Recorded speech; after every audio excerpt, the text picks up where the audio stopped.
I met him in the street and asked him if he was putting a bet on. No, I can't, he said. I'm a vegetarian.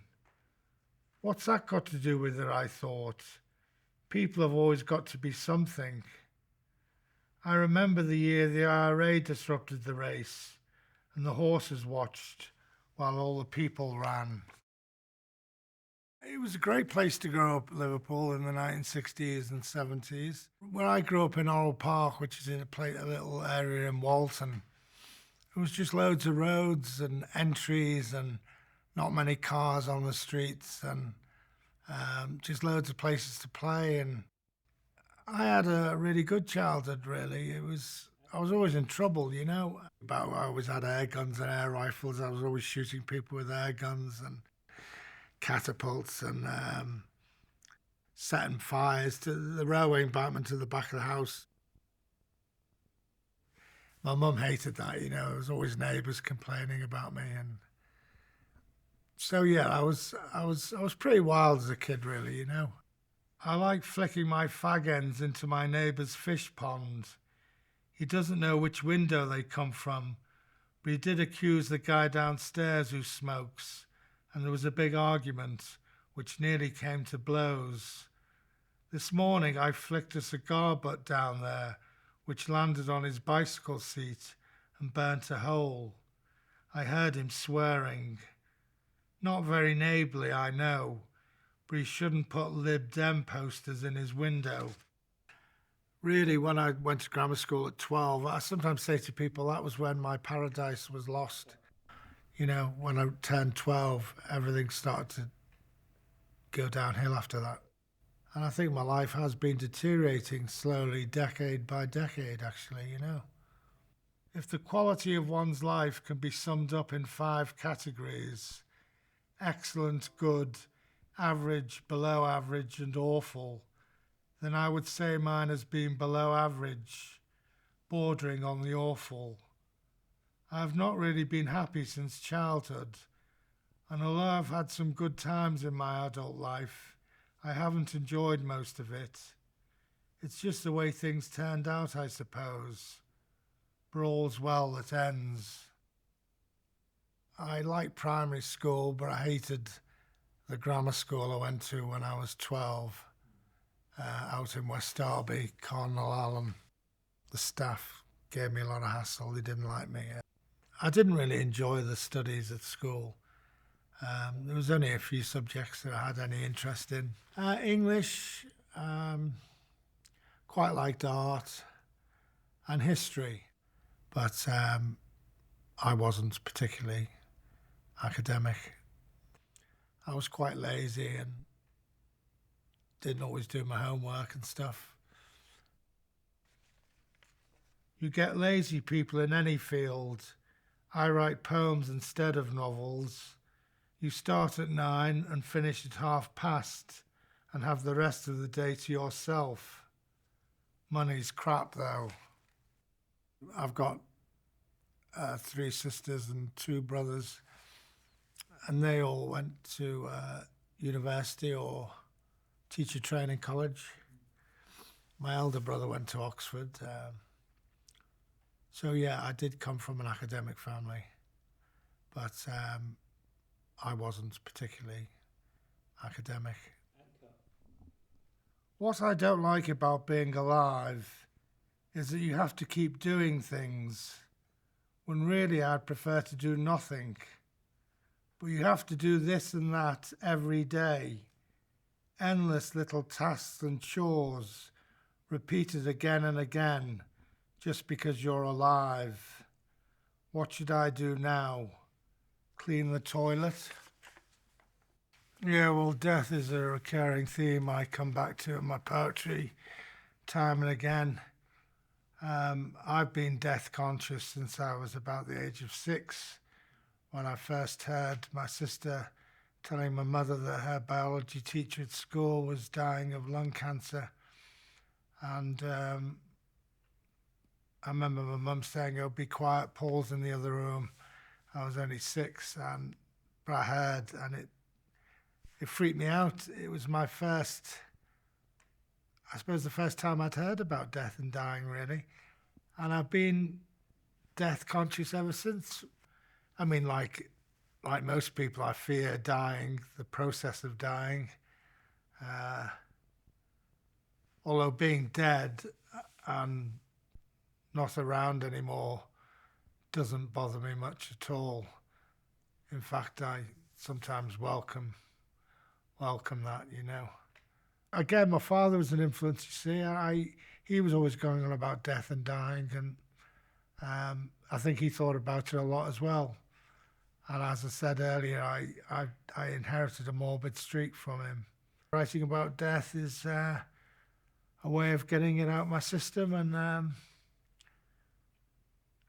you know, it's making me feel a bit more comfortable about it once it's down on paper. As Philip Larkin, my favourite poet, once said in his powerful poem about dying, chord or bard, he describes it as a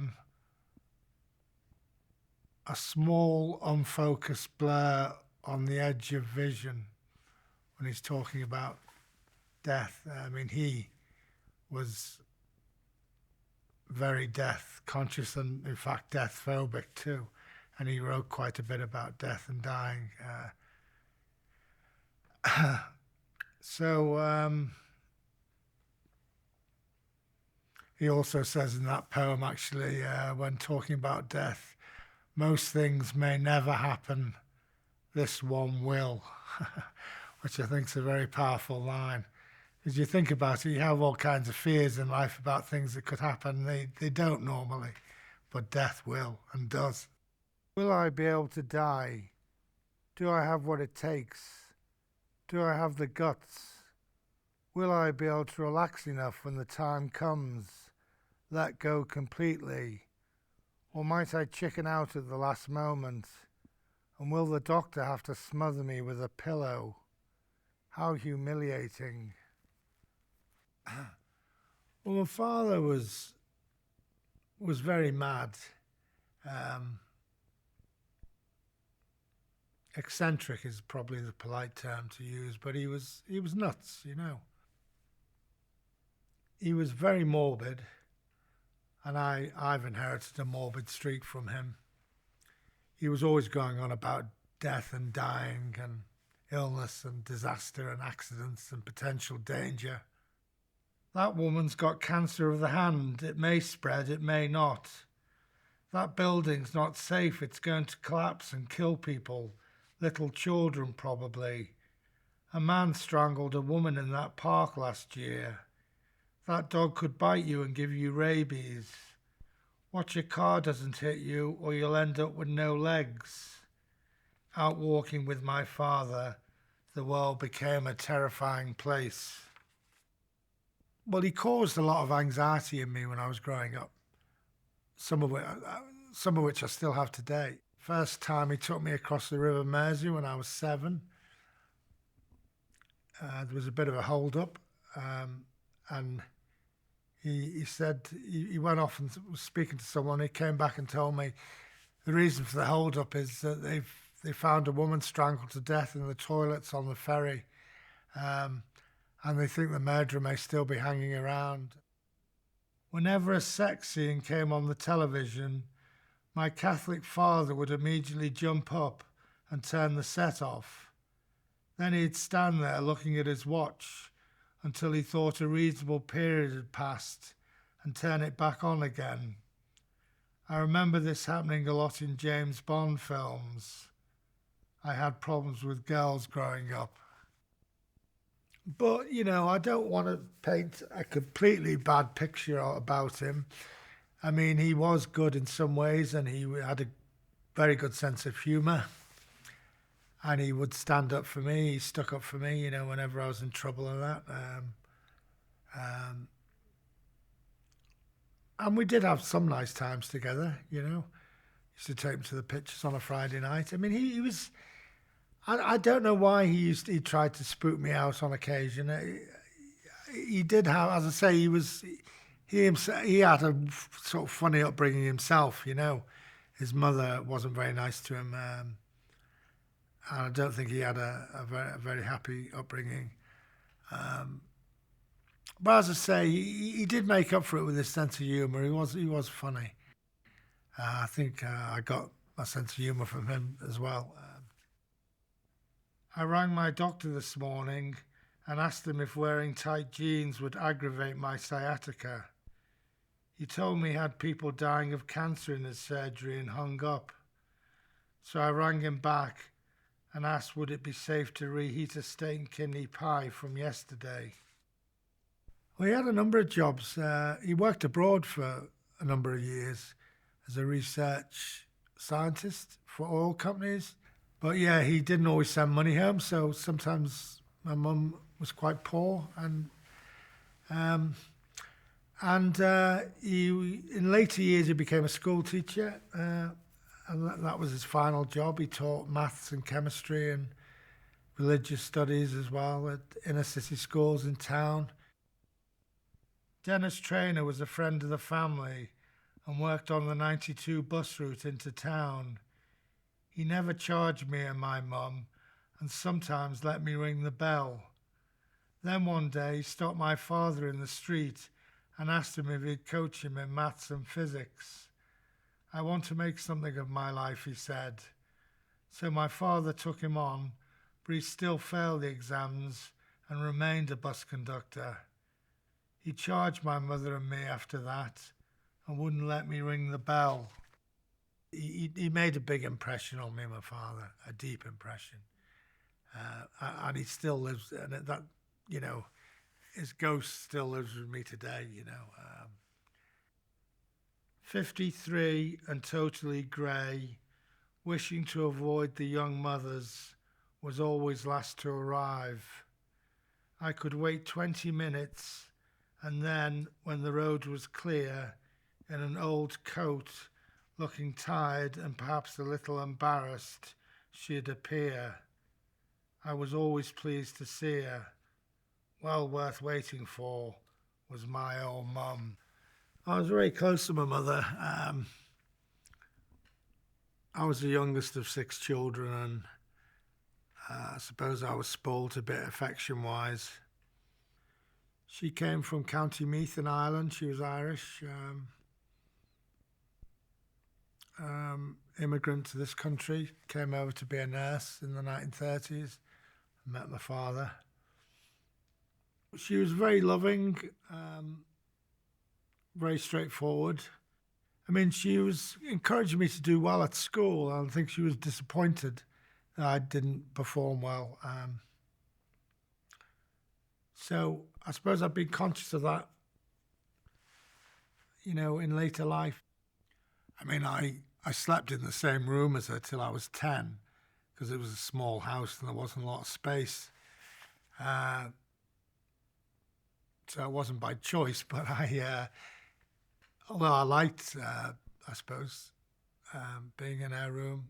She'd had quite a hard life. Had raised 6 kids, and my dad wasn't always around, and didn't really treat her that well. And so she looked 20 years older anyway, so she died relatively young at 62. I was badly affected by her death when I was 16. Someone once said 16's a bad age to lose a mother, neither a boy nor a man. I remember telling our science teacher at the start of term that I would probably do very well in the subject because I was a distant relative of Sir Isaac Newton, so my father had told me. But at the end of the year's exams, I came bottom and everyone laughed. We were related to him by marriage, not by blood, I said. I mean, she was encouraging me to do well at school. I think she was disappointed that I didn't perform well. So I suppose I've been conscious of that, in later life. That so maybe writing is. Maybe I almost wanted to,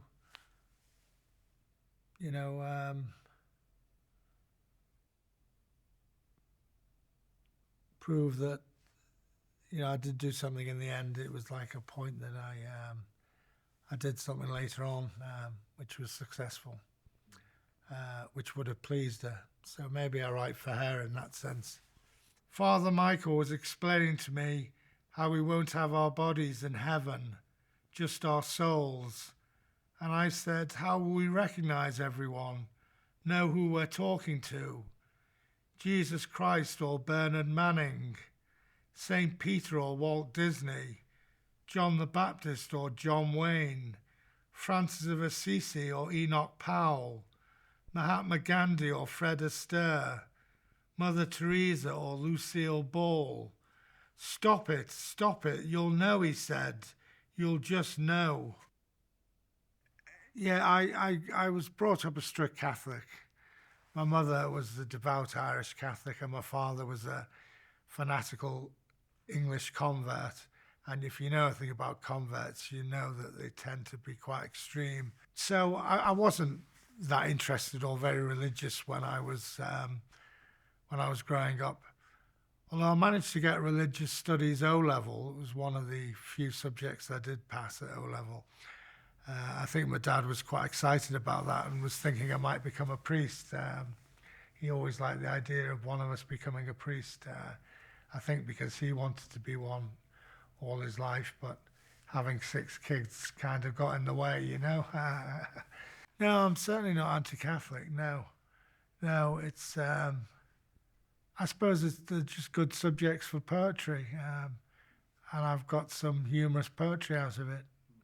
And I'll write anything about anything if I think it's funny. It's typical, really. I haven't been invited to a party for 20 years.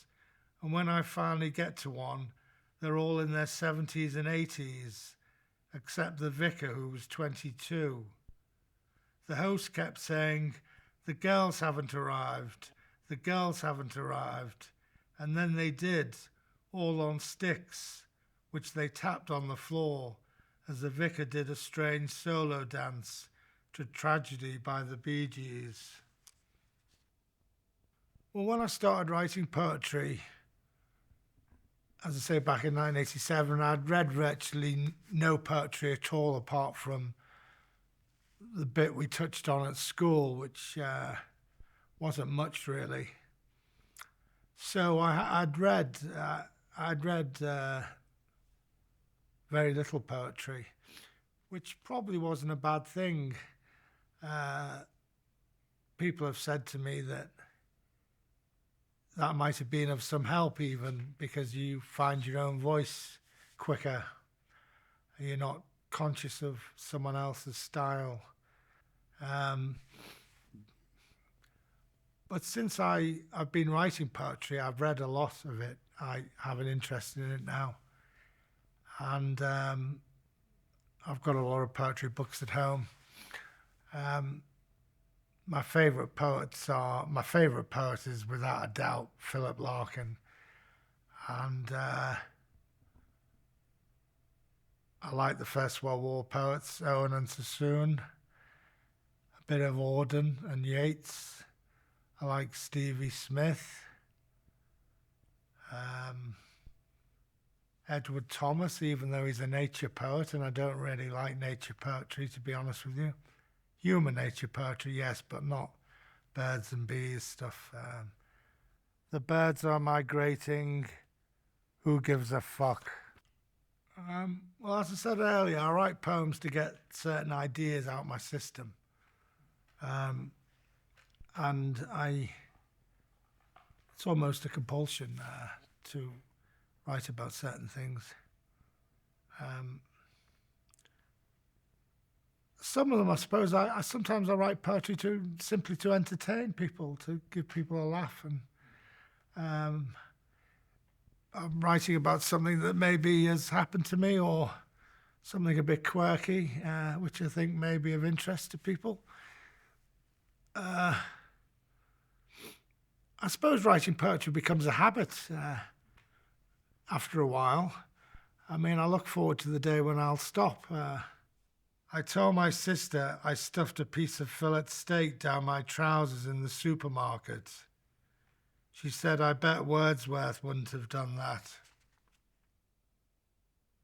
I had a number of my poems published in the Guardian newspaper, their weekend magazine in the 1990s, the Weekend Guardian.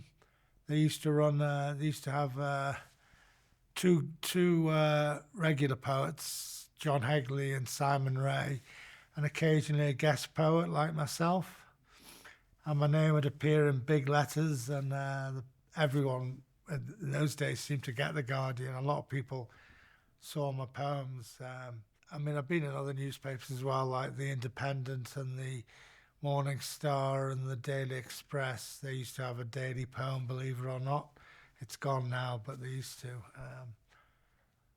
But the Guardian was the best because it had a big readership, and it's quite a respected newspaper. They never told me when they were doing one. And I used to go to the news agency Saturday morning, and I'd be really excited looking in the magazine to see if my name would appear. And it was great when I saw my name in there, and they'd published another poem. They did about a dozen over a 5-year period. So that was really good. I mean, I think probably the best buzz was when I had my first poem ever accepted, which was by a magazine called Psychopoetica, which is a magazine of psychologically based poetry. There wasn't much room in our house, so I crashed in Ma's room till I was 10. Sometimes she'd get up and piss in an orange bucket. Quite often she'd see something and call out. I hated the night. Occasionally the old man would creep in, tiptoe past my bed, and give her one. Unaware I was awake listening. They were both in their 50s. I hated the night. She became ill and moaned with pain throughout the night, getting up to take pills, walk about, and piss in the orange bucket. The old man stopped coming. When I was 10, my dad built an attic on the roof, and I got my own room. Small though it was, the nights were peaceful. I learned to sleep. And my first book of poems came out in 1998, Terrifying Ordeal. But in 1996, my publisher then was John Retty, and his press was called Hearing Eye. And he was an interesting guy, an old anarchist and an international chess player as well. I remember him saying to me, oh, you're a published author, and it was a really nice feeling. My recent publisher has been Wrecking Ball Press in Hull, and they've done my last 2 books. Shane Rhodes, the editor, he's a good bloke, and but unfortunately that might have come to an end too, because they've just lost their Arts Council grant. It was snowing when I woke this morning and was sunny at midday. There was a party having their Christmas dinner in the pub, and I got stung by a bloody great bee. All this in mid-February. I've also noticed those old guys with the end is nigh signboards seem a lot more confident these days, have a certain spring in their step. I enjoy doing poetry readings. I used to find them a bit stressful when I started, and used to have to drink quite a bit beforehand. But I've always enjoyed doing them, especially if I'm well received and there's a lot of laughter. And yeah, I think I read my poetry quite well. People often describe it as my reading as deadpan, but I just read them naturally. I mean, someone once asked me, was I a performance poet? And I said I wasn't. My poetry works well in performance, but I don't perform them. You know, performance poets normally jump about and shout and do all kinds of daft gestures and gesticulations, you know. But I just read them naturally. I overheard this guy in the pub telling his friend how a good conversationalist he was. My conversation is definitely above average, he said. I have a wide general knowledge and know exactly what interesting topics to discuss. I should really be paid as an after-dinner speaker. I listened for a while longer. He was talking about drains in the 19th century. No, poetry doesn't generally sell that well at all. I mean, someone once said that a publisher would sooner find a burglar in his office than a poet. But I mean, some dead poets sell thousands of copies, often because they're on the school syllabus. Well, I don't think my stuff's really suitable for the school syllabus. I mean, someone said about my poetry, not suitable for children and not for some adults either.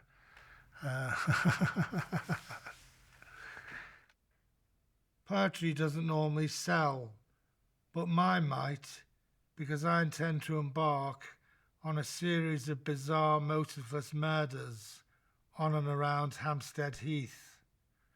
Poetry doesn't normally sell, but mine might.